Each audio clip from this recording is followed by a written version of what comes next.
In the chronicles of medieval history, few deaths have been as disturbing as the demise of Baldwin I, the first Crusader king of Jerusalem. A man who had conquered the Holy Land with sheer force and determination, striking fear into the hearts of his enemies, Baldwin was a revered and powerful monarch. Yet when death came for this mighty king in 1118, it didn't arrive with the glory of a victorious battle.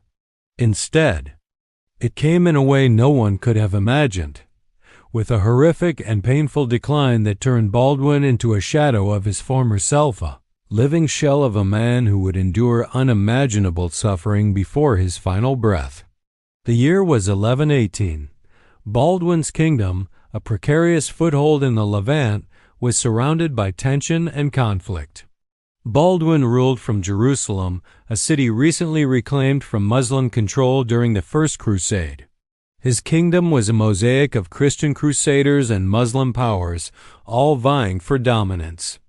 Baldwin's reign had been one of constant warfare, diplomatic maneuvering, and strategic alliances, all while he ruled a kingdom largely made up of non-Christians. Baldwin was a ruler who governed not just with the sword, but also with shrewd political strategy. Born Baldwin of Boulogne, he had journeyed to the Holy Land alongside his brother, Godfrey of Bouillon, during the First Crusade. Unlike many of his fellow crusaders, whose motivations were driven by religious zeal alone, Baldwin saw the chaotic landscape of the Holy Land as an opportunity. He seized control of the county of Edessa before ultimately claiming the throne of Jerusalem. Through ruthless pragmatism and calculated decisions, Baldwin secured his position as a king who ruled with a mix of fear and respect. Yet, Baldwin's horrific end began in the spring of 1118. During what was meant to be a routine military campaign to Egypt, Baldwin had launched the expedition to secure tribute from the Fatimid Caliphate, a move to strengthen his kingdom's economy and military capabilities. The expedition began without major incident, but on the return journey through the Sinai Peninsula, Baldwin suddenly fell ill. Contemporary chroniclers were at a loss to explain the nature of the illness, but modern historians believe Baldwin contracted severe dysentery or food poisoning, both common and often deadly in the harsh environment of medieval military campaigns. What began as stomach discomfort quickly escalated into something far more serious. Within days, Baldwin's condition took a turn for the worse. His abdomen began to swell rapidly, and internal infections began to ravage his body. As Baldwin's health deteriorated, so did his appearance. His once strong and commanding presence faded as his skin turned pale and began to take on strange hues. Toxins built up in his bloodstream, causing his body to turn grotesque in ways no one could have predicted. The king, who had been a symbol of power, now appeared unnatural, bloated, and barely recognizable. The stench that emanated from his body became so overpowering that even his most loyal servants could barely approach his tent without being overwhelmed by the odor. The medical knowledge of the 12th century was woefully inadequate to deal with such a severe internal infection. Baldwin's physicians, limited by the medical practices of their time, could offer nothing more than prayers and herbal remedies, all of which proved utterly ineffective. The king's body was deteriorating from the inside out, and there was no hope for recovery. Baldwin's body became unrecognizable as his abdomen continued to expand grotesquely. His skin stretched as it tried to accommodate the buildup of gas and fluid within his body. The psychological toll on Baldwin's attendants was immense. These were hardened warriors and seasoned soldiers who had witnessed the horrors of war, yet they found themselves unable to bear the sight or the smell of their king's rotting body. Servants drew lots to determine who would be forced to enter Baldwin's tent. Even those who dared to enter could only stay for a few minutes before the foul stench sent them rushing back into the open desert air. What made Baldwin's suffering even more tragic was that he remained conscious through much of it. Trapped in his own decaying body, Baldwin was aware of the grotesque transformation he was undergoing. He knew the horror his presence inspired in those around him. The king, once a man who had commanded armies, now found himself a prisoner in a body that was falling apart. As Baldwin's condition worsened, his body began to leak fluids from his skin and natural openings.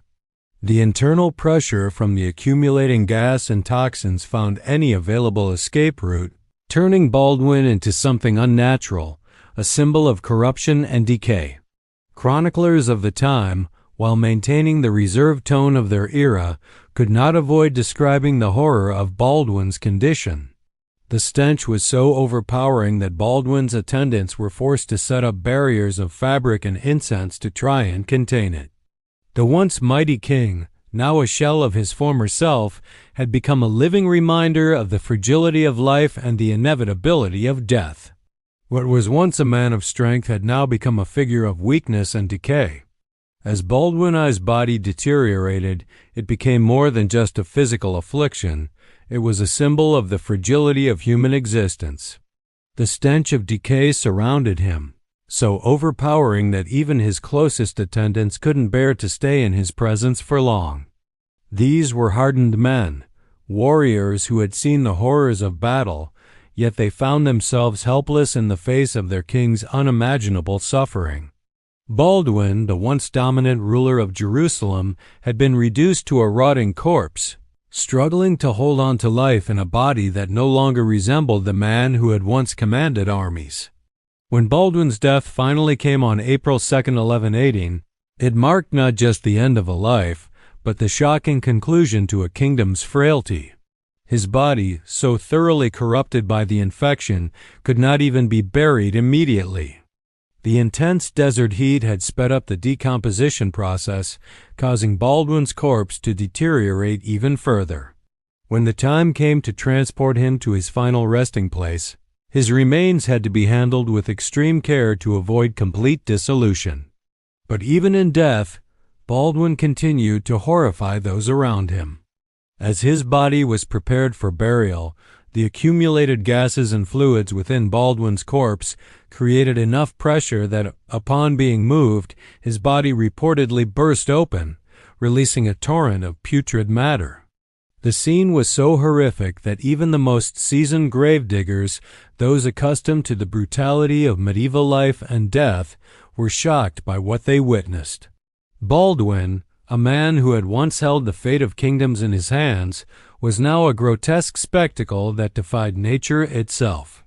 This shocking physical decay was not just a tragedy for Baldwin's retinue.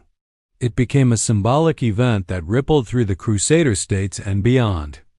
Baldwin, who had been seen as invincible in life, was brought low not by political intrigue, military defeat, or assassination, but by the simple failure of his own body. His death was not a glorious one. It was a painful reminder that even the most powerful of kings are at the mercy of the unseen forces of nature. The news of Baldwin's horrific demise quickly spread throughout the Crusader estates, reaching Europe and stirring a mixture of reactions. For some, it was seen as divine punishment, perhaps for Baldwin's harsh treatment of the Muslim populations or his ruthless political tactics. Others viewed it as a test of faith, a trial that Baldwin had failed. But whatever the interpretation, the immediate consequences of Baldwin's death were severe. The succession crisis that followed would create instability in the Kingdom of Jerusalem for years. With Baldwin's death, the kingdom lost more than just its king. It lost its unifying force. His death without a clear heir was a blow to the Crusader states, already weakened by internal divisions and external threats. Baldwin's brother, Baldwin II, succeeded him, but he inherited a kingdom that was already struggling to maintain military readiness and diplomatic unity. Baldwin II would face immense pressure from both Muslim forces and Christian rivals, and the shadow of Baldwin I's death would loom large over his reign. But Baldwin I's death had far-reaching consequences beyond the political realm. Theologians and chroniclers used Baldwin's demise as a morality tale about the transient nature of earthly power. The king who had commanded respect, who had conquered lands and shaped the course of nations, had been reduced to a rotting corpse, a symbol of human frailty. The lesson was clear. No matter how high a man rose in life, death would eventually come for him, and it made no distinction between king and peasant. Medieval chroniclers, who typically wrote in formal and restrained language, struggled to adequately describe Baldwin's condition. The sheer graphic nature of his death forced them to abandon their usual restraint. The accounts of Baldwin's final days are vivid and unsettling, providing a glimpse into how the medieval world viewed death, disease, and the divine. The physical horror of Baldwin's condition was so striking that it demanded to be recorded in detail, ensuring that his story would be preserved for generations to come. Baldwin's death also became a political tool in the hands of Baldwin II's enemies. Muslim leaders, quick to exploit any opportunity to undermine the Crusader presence in the Holy Land, used Baldwin I's grotesque demise as evidence that the Christians had lost divine favor. For them, Baldwin's decay was a sign from Allah, a confirmation that the Christian invaders were no longer under divine protection. Baldwin's death, far from being a private affair, became a tool in the ongoing battle for control of the Holy Land, shaping the political discourse of the time. For medieval Christians, Baldwin's suffering posed profound theological questions. How could a king chosen by God and supported by Christendom meet such a fate? His physical decay, witnessed by so many, made his death a test of faith for those who followed him. It was a challenge to the traditional notions of royal dignity and divine favor. Baldwin's body, bursting open upon burial, seemed to defy the natural order, as if his death was not just the end of a king but the violation of the sacred order itself. The psychological impact of Baldwin I's death on his retinue and his kingdom cannot be overstated.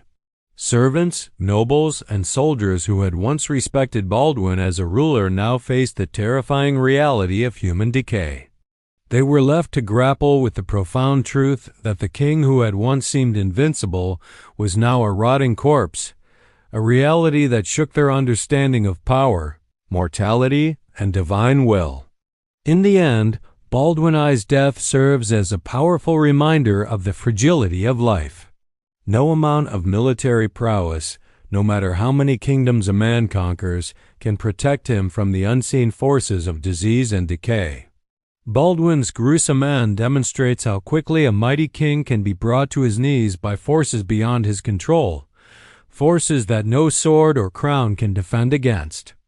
His death remains one of the most horrific and unforgettable in medieval history, a factory, true testament to the uncertain nature of earthly power.